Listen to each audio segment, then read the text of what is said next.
नसीम भाई क्या बात है, आजकल आपका दूध बहुत पतला मिल रहा है। बाजी दूध तो एकदम खालिस है, आप रोज लेके जाती हैं, आपको तो पता होना चाहिए बाजी। इस दौरान फौजिया नौजवान को मुबैना तौर पर कनखियों से देखती रही। अरे भाई मुझे भी दूध चाहिए था, मगर जिस तरह ये कह रही हैं तो भाई खालिस दूध है ना मुझे भी। भाई खालिस दूध ही मिलता है हमारी दुकान में, बाजी हमसे रोज लेके जाती हैं, आप बाजी से पूछ भी सकते हैं। नहीं नहीं, मैं तो बस इनको वैसे ही कह रही थी, दूध इनका अच्छा होता है, आप बेफिक्र होके लीजिए। सुना आपने? ठीक है भाई, ऐसा करो 1 पाव दूध दे दो मुझे भी। 1 पाव दूध, छोटे 1 पाव दूध बांध। 1 पाव दूध का सुनकर फौजिया को कुछ हैरत सी हुई। 1 पाव दूध में आपकी पूरी फैमिली का गुजारा हो जाता है? अरे भाई मेरी कौन सी फैमिली है, मैं तो छड़ा रहता हूँ, तो गुजारा हो जाता है 1 पाव के अंदर ना। ये ले भाई दूध आपका। नसीम भाई ये क्या बात हुई, मैं पहले आई थी ना, दूध मैंने पहले मांगा था, आपने इनको दे दिया। अरे भाजी आपको भी दूध दे रहे हैं, सब्र करें आप। ये लीजिए आपका दूध बाजी। और हाँ बाजी, बाजी हम गरीबों का भी थोड़ा ख्याल कर लें, इतनी महंगाई हो गई और 3000 रुपए का आपके ऊपर कर्ज चढ़ गया हमारा। इससे पहले भी दिया है ना, अभी भी दे दूंगी, कहीं नहीं भाग रही। नौजवान ने दूध वाले को पैसे थमाए और फौजिया की बात का जवाब देने लगा। बाजी 3 महीने से यही सुनता हुआ आ रहा हूँ कि कहीं नहीं भाग रही हैं आप। मिल जाएंगे आपके पैसे भी आपको।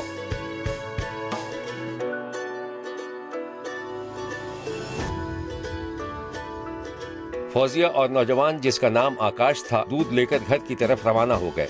फौजिया जानबूझकर आहिस्ता आहिस्ता चल रही थी। फौजिया ने जब ये देखा कि आकाश अपने घर की बाहर से बंद कुंडी खोल रहा था तो खासी हैरान हो गई और सारा माजरा समझ गई कि वो अकेला ही रहता होगा।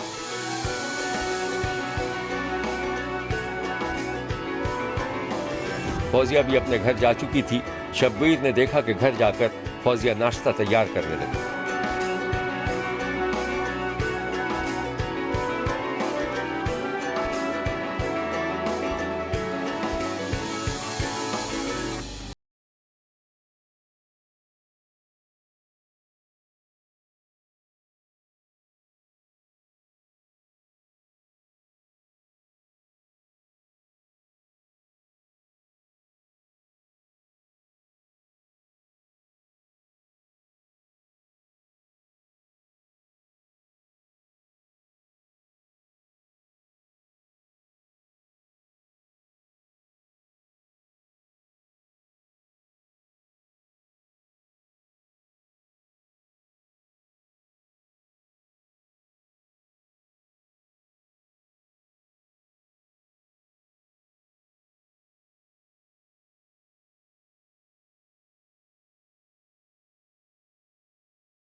नाम देखा तो उसके चेहरे पर खुशी के आसार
बीवी को तलाक दे चुका था और अब फौजिया से बात हुई तो फिर से जी उठा, लेकिन ये सोचकर परेशान हो गया कि फौजिया पहले ही से शादीशुदा थी और 3 बच्चों की मां थी। दोनों के दरमियान ना सिर्फ टेलीफोनिक राब्ता हुआ बल्कि चोरी छुपे मुलाकातें भी होने लगी, जिस पर शौहर अपनी बीवी की तरफ से मशकूक हो गया था। शब्बीर ने देखा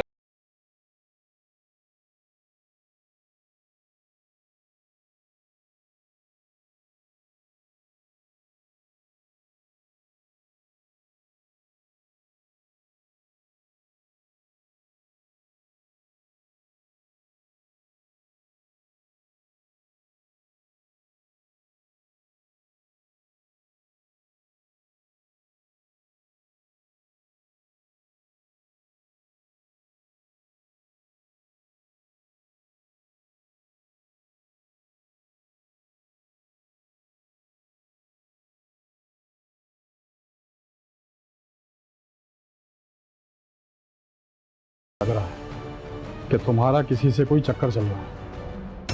या अल्लाह, इतना बड़ा इल्जाम। चलें अगर ऐसा है तो। मैं मजाक नहीं कर रहा हूं। वो जो मोहल्ले में साहब रहते हैं छड़े,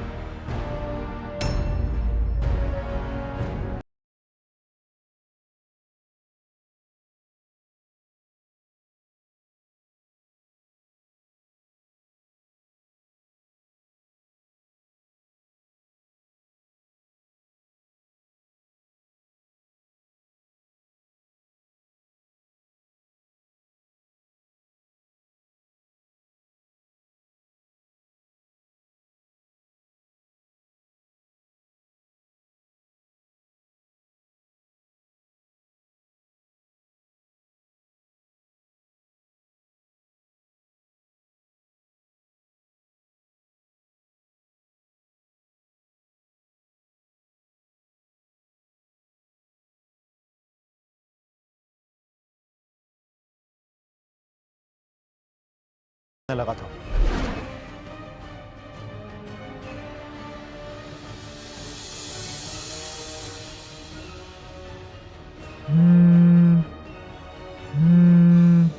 शब्बीर ने देखा कि फौजिया का फोन साइलेंट था, लेकिन उसने देख लिया था कि आकाश की कॉल थी।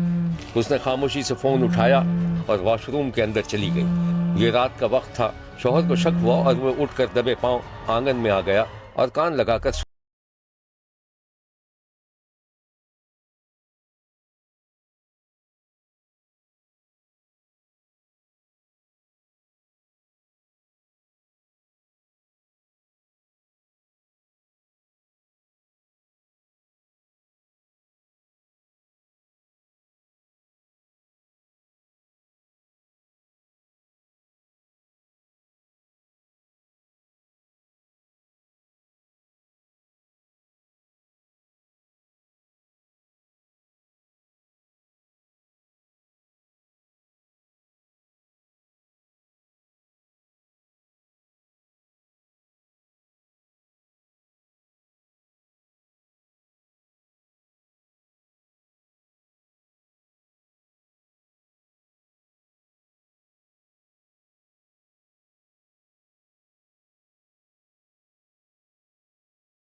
मुझे क्या पता कौन है। दीजिए मेरा फोन, मुझे बहुत नींद आ रही है, सुबह बात करेंगे।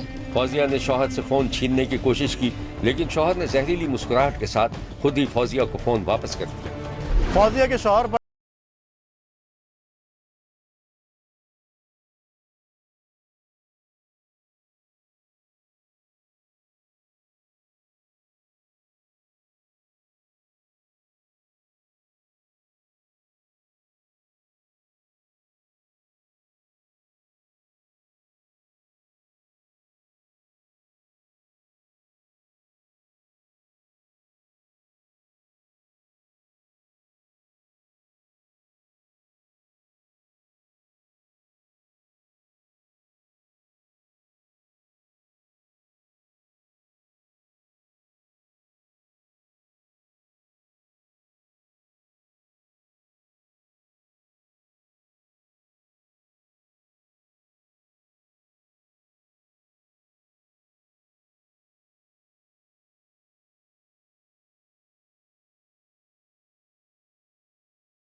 कुछ नहीं होगा, मैं देखता हूँ कैसे उठा के ले जाता तुम्हें। अभी तुम्हारा भाई जिंदा है, मैं करता हूँ कुछ, सब्र करो।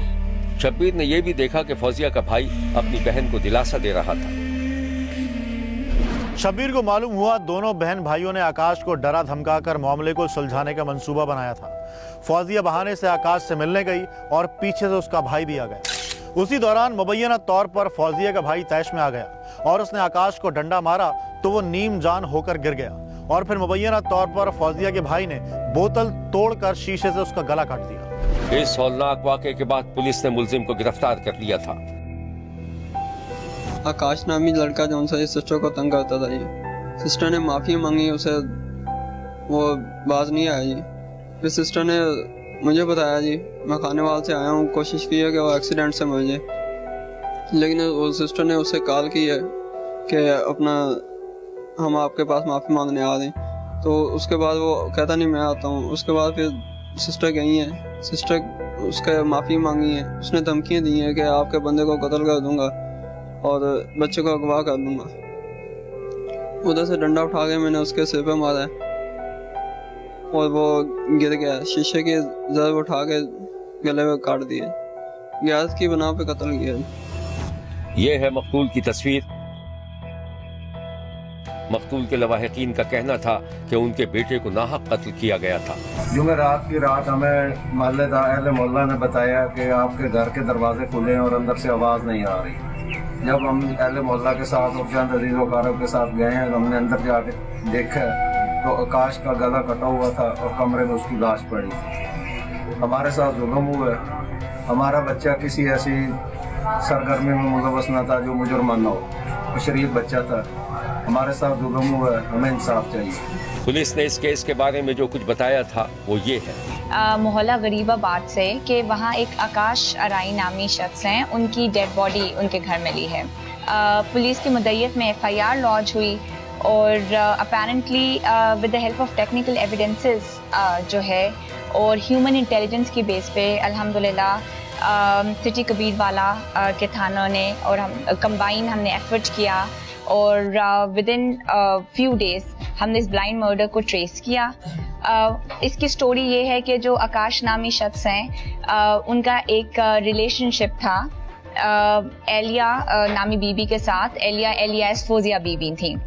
जी बिल्कुल, हमने इनके जब टेक्निकल एनालिसिस किए तो इनका और उनका आपस में राब्ता साबित हुआ है और वो उनको ब्लैकमेल करते थे। उनके मोबाइल में उनकी कुछ वीडियोस भी थी और वो उन्हें फोर्स करते थे कि वो उनसे ज़बरदस्ती बात करें। इसी रंज पे एलिया ने अपनी भाई को बुलाया था जिनका नाम था बाबर अली सुहेल। इन दोनों ने प्लान किया कि हम 9 की रात या 10 की सुबह 4:30 बजे के करीब ही उनके घर गए और उस वक्त आकाश अपने घर में अकेला था। इन्होंने पहले उसके सर पे 2 डंडे मारे जिसकी वजह से वो बेहोश हो गया और उसके बाद एक ग्लास श्राड से उसको कत्ल कर दिया। सबसे बड़ी बात यह है कि अब हमें इस चीज़ को अंडरस्टैंड करना है कि अब हमारा जब हम स्कोप ऑफ इन्वेस्टिगेशन होता है वो बहुत ज़्यादा टेक्निकल एविडेंसेस पे बेस्ड होता है। तो हम टेक्निकलिटीज़ में गए, हमने टेक्निकल एविडेंस इकट्ठे किए और उस बात पे हमने एप्रीहेंड उन्हें किया। CDR एनालिसिस भी किए गए, जियो फेंसिंग भी कराई गई। हमने पूरे टेक्निकल एविडेंसेस पे फिर बीबी को एप्रीहेंड किया और फिर उन्होंने अपनी कन्फेशनल स्टेटमेंट भी हो गई, फिर वेपन ऑफ ऑफेंस भी हमें मिल गए। जो चीज़ें जाय वकुआ से गायब थी, जैसे कि उसका मोबाइल था, उसके ATM कार्ड्स थे, उसके सारे पर्स थे, ID कार्ड थे, वो भी हमें पॉइंट स्टेशन पे रिकवरी हुई।